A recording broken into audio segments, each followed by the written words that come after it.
एक सर्वे भी हुआ था, आई थिंक 2019 में हुआ था अमेरिका में, कि as part of which it was discovered कि कई सारे लड़कों ने जो ट्रांजिशन किया to women, they realised it after that transition कि that was not required. Love is love का मतलब क्या है कि अगर आप एक लड़के और लड़की को किस करते हुए कहीं देखते हो मॉल में, तो इसका मतलब ये नहीं कि आप वो हेट्रोसेक्सुअल चीज़ देख रहे हो। इसका मतलब ये है कि आप उस प्यार को एक्सपीरियंस करने की कोशिश कर रहे हो अपने अंदर, आप उस रोमांस को अपनी लाइफ में चाहते हो, आप उस किस को अपनी लाइफ में चाहते हो। अगर मैंने बायसेक्सुअल लोगों को भी क्रिटिसाइज़ किया है तो फर्स्ट ऑफ ऑल बायसेक्सुअलिटी को क्रिटिसाइज़ नहीं किया है। कुछ स्पेसिफिक कंफ्यूज लड़के जो अपने आप को सिर्फ कन्फ्यूजन की वजह से बायसेक्सुअल कहते हैं, उन्हें क्रिटिसाइज़ किया है, या जो सिर्फ टाइम पास करने के लिए आते हैं। I really have to think about this, क्योंकि फिर लोग चढ़ते हैं मुझ पर, मुझसे आके कहते हैं कि तुमने ऐसा क्यों कहा। 15,000 रुपये लेकर भाग गया जो मैंने कहा, उसने मुझे फ़ोन करके झाड़ा कि मैं भाग नहीं गया हूँ, वो भाग ही गया था। उसे भागना ही कहते हैं। जब आप जब मैंने उसे कहा कि कांटेक्ट में मत रहो, तो उसने कांटेक्ट छोड़ दिया। लेकिन पैसे, ये अलग बात होती है ना, पैसे तो ट्रांसफ़र कर सकता था वो मेरे नंबर पर। उसे ही तो भागना कहते हैं। भागने का मतलब लिटरली भागना नहीं होता है। मैरिड लोगों के बारे में मैंने जो कहा था, फिर एक और शेमलेस लड़के के बारे में जो बात की थी, मुझसे आके लोग ऐसे आर्ग्यू करते हैं कि why did you say that. Question ये है, I am 43 years old, single and gay. Whenever I see any guy who is my preference, I continuously start looking at him and start thinking I am with him. Plus, being gay, I imagine that the guy is having good sex with women, and I get erected by thinking about this visually. I can't imagine myself with any woman. I know very clearly about my sexuality, but I'm confused when it comes to masturbating. I think one woman and my dream guy is having good sex, and I'm confused being a gay guy. Why am I thinking or imagining about man and woman? And sometimes I watch straight porn as well. But in this case also my intention is to see the man and not the woman's body. Please suggest me how to come out of this imagination. Even today before writing this message, I saw a man with open shirt and good body and started thinking about this man having good sex with women. Subscribe to my YouTube channel Awaken with Sagar and don't forget to hit the bell icon to receive the latest updates. अगर आपको वो attraction है तो वो attraction है। The most important thing that I appreciate here is that ये लड़का clear है अपनी सेक्सुअलिटी को लेके। He is clear that he is gay, he is single, he is 43, he is from Mumbai. तो obviously that is a bigger city with more liberty and freedom to do certain things. तो obviously वहाँ पर एक जो imagination होता है या जो एक्सपीरियंसेस होते हैं या जो भी हम सोचने की या करने की कोशिश करते हैं, उसकी प्रोबेबिलिटी या उसका स्कोप बहुत ज़्यादा होता है बड़े शहरों में या ऐसे शहर में जहाँ पर आपको वो चीज़ें दिखती हैं आपकी आंखों के सामने। तो इसीलिए ये कन्फ्यूजन भी कभी कभी बढ़ रहा होता है। लेकिन it's okay, it is okay अगर आप स्ट्रेट पॉर्न देखते हो। इट इज़ ओके अगर आप उस लड़के को अपनी साथ इमेजिन करते हो या उस लड़के को किसी और, स्पेशली औरत के साथ, क्योंकि वो स्ट्रेट है, इमेजिन करते हो और आपको उससे कुछ फीलिंग्स आती हैं। तो first and foremost remember, it is okay. कई सारे सर्वेज़ में ये पाया गया है कि एक मेल के पॉर्न देखने के चांसेस बहुत ज़्यादा होते हैं as compare to a female, which results in the fact that porn is primarily made by man for man. That is not a conclusive statement, I am saying primarily. लेकिन it is about fantasies, it is about you wanting to experience something that you probably have not experienced or you probably will never experience. जैसे it is possible कि आप अपने आप को उस woman की position पर देखते हो, और it is possible that you are trying to see something and then experience something which you have not experienced in your own sex life, or something that you don't practice. That is what you want to see happening in front of you. So it is about fantasies.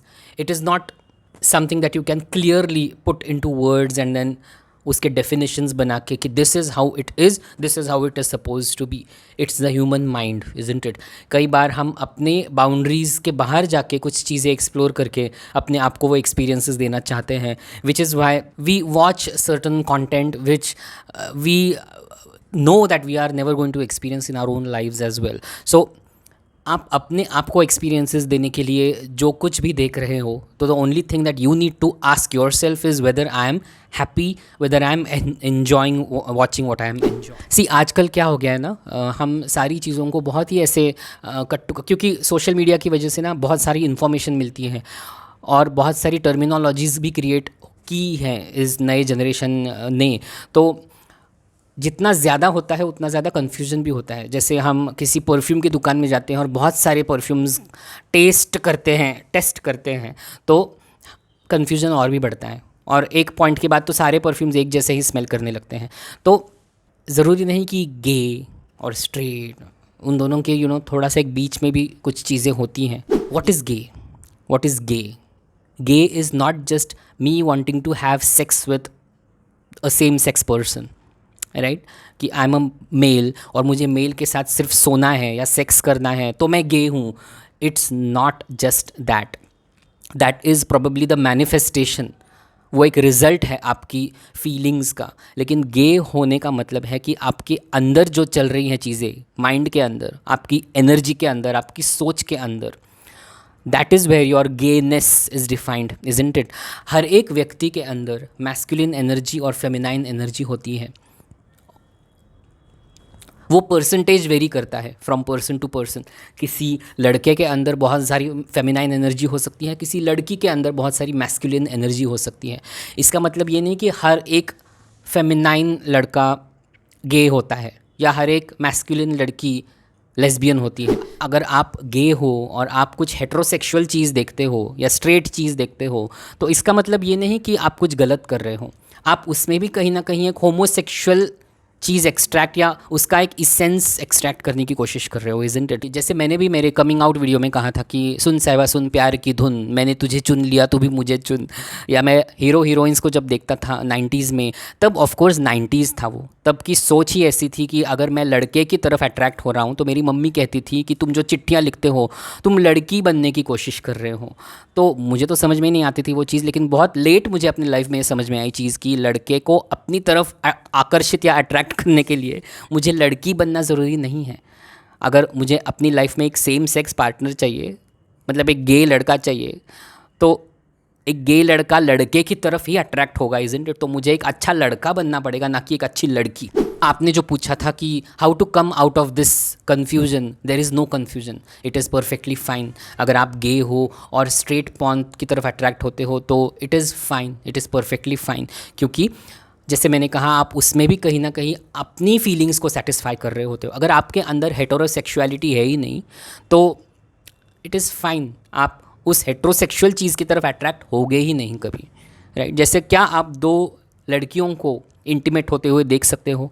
I doubt that. If you are a gay male, you will always be attracted towards two males or a male doing something romantic or sexual, because you are essentially, जैसे मैंने कहा, trying to extract homosexuality from whatever that is present in front of you. So there is nothing wrong. लेकिन the only suggestion that I would like to give you based on my experience in life, spiritual experience as well as physical experience, is that don't over do anything. किसी भी चीज़ को अति नहीं करना चाहिए। Porn अगर देखते हो तो इट इज़ ओके, लेकिन डोंट ओवर डू इट। अगर हर रोज़ देखते हो, हर रोज़ मैस्टरबेट करते हो, तो ट्राई टू मिनिमाइज दैट, क्योंकि this is a very addictive चीज़। तो उसकी तरफ भागना इज़ वन थिंग, लेकिन उस चीज़ को अपनी लाइफ का एक ब्यूटीफुल पार्ट बनाना और कंट्रोल में रखना is also a very important thing. अगर आप इस वीडियो को लाइक करते हो तो यूट्यूब आपको इस तरह की और वीडियोस दिखाएगा, और ये बातें उन लोगों तक में भी पहुंच जाएंगी जो ये बातों को सुनना चाहते हैं। इस तरह के और वीडियोस देखने के लिए मेरे यूट्यूब चैनल अवेकन विद सागर को सब्सक्राइब ज़रूर करें और इन वीडियोज़ को शेयर ज़रूर करें। किसी की हेल्प हो सकती है, किसी की लाइफ ट्रांसफॉर्म हो सकती है।